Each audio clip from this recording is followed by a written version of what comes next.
The rant is go! The PSP2, NGP, has finally been unveiled, so it's time for the ceaseless comparisons and conjecture to begin, and where better to start it than here at gigaboots.com. Screen. The choices made by these companies couldn't possibly be more backwards. You have Sony, a company known for pushing 3D both in theaters and at home, who decided to go with a better quality screen instead of 3D, and then Nintendo, who used to be known for functionality over gimmicks, siding with 3D even though the 3D comes at a loss of picture quality. The PSP2 has an OLED screen with a resolution of 960 by 544. This is closer to HD than any portable to date, and is over twice the resolution of the PSP and the 3DS. But more important is the fact that OLED is an amazing technology that looks gorgeous.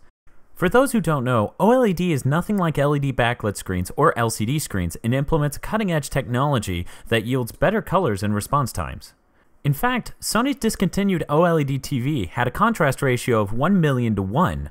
That's not inflated either. OLED is just that much prettier.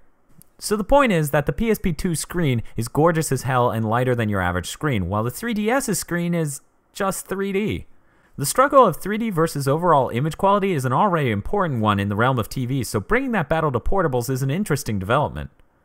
At such a low resolution, it may be hard to make out some of the smaller details on such a small screen, especially in a 3D game. There's also the problem of people who are incapable of seeing 3D not using the 3D feature and just being treated to a lower quality screen. At least the frame rate does double from 30 frames per second to 60 in some games if you turn off the 3D. So there you go, people without depth perception. At least you get 60 frames per second in some of the games. Oh wait, that's normal. Regardless, on the 3DS there are 2 screens and on the PSP2 there's 1. So 3 has 2 and 2 has 1. Got it.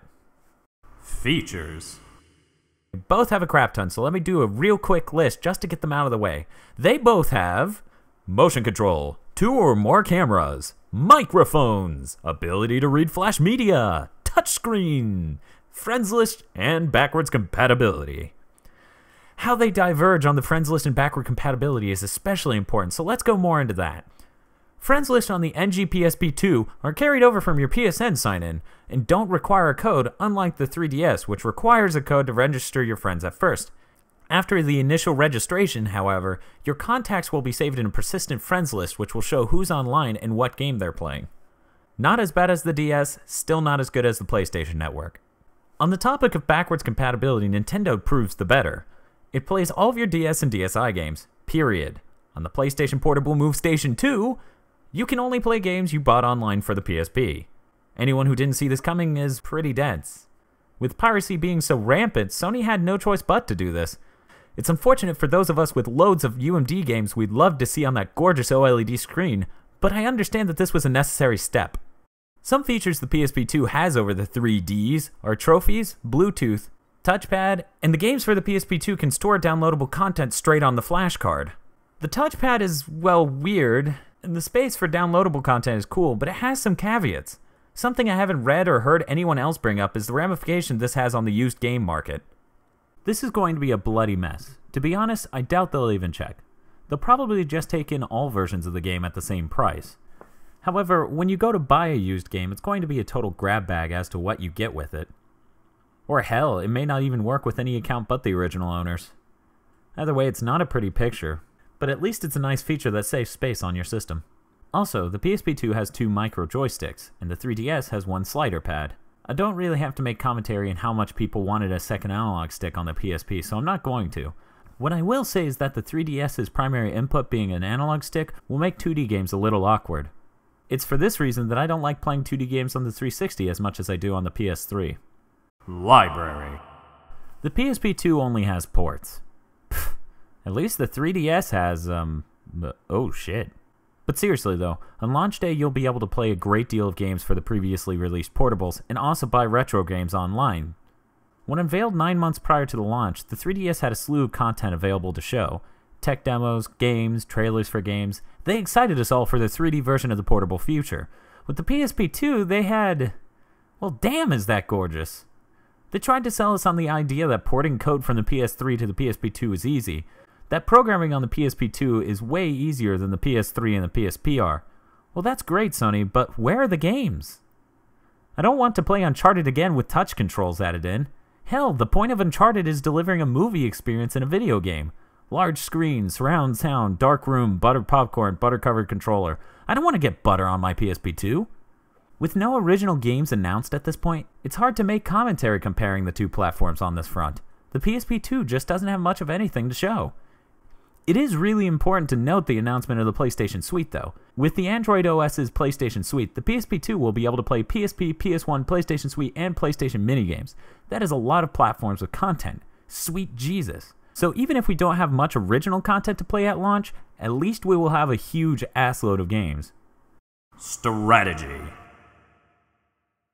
As much as I and a great deal of other people would like to say Sony is going in with the same strategy of last time and it will probably turn out just the same, there are a whole world of different factors at play here.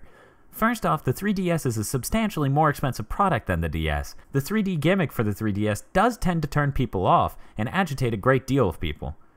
I met many people who should be interested in the 3DS, but they shun it because they hate seeing movies in 3D. Also, the nomenclature of 3DS makes it sound like another version of the same old portable, and its appearance does not help it distinguish itself heavily. In this case, it would seem that a gimmick designed to attract the interest of a wider market has backfired by associating a now negatively stereotyped technology with what might otherwise be heralded as a true innovation. Sony is selling the PSP2 at a loss. In case you didn't know, Sony was so unsure of the original PSP that it has been selling it for a profit since day one.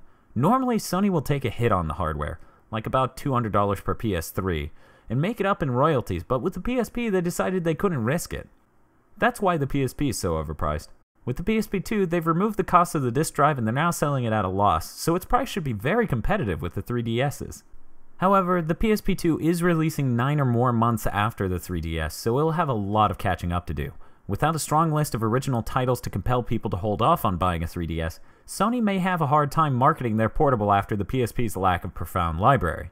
Then again, a lot of people hate 3D, and the OLED screen is so ridiculously gorgeous there's a good chance that people will drop the necessary cash for the PSP2 after seeing the damn thing. It has stronger hardware, a prettier screen, and let's face it, it has 2 analog sticks and Call of Duty will be on it, so the PSP is going to win hands down.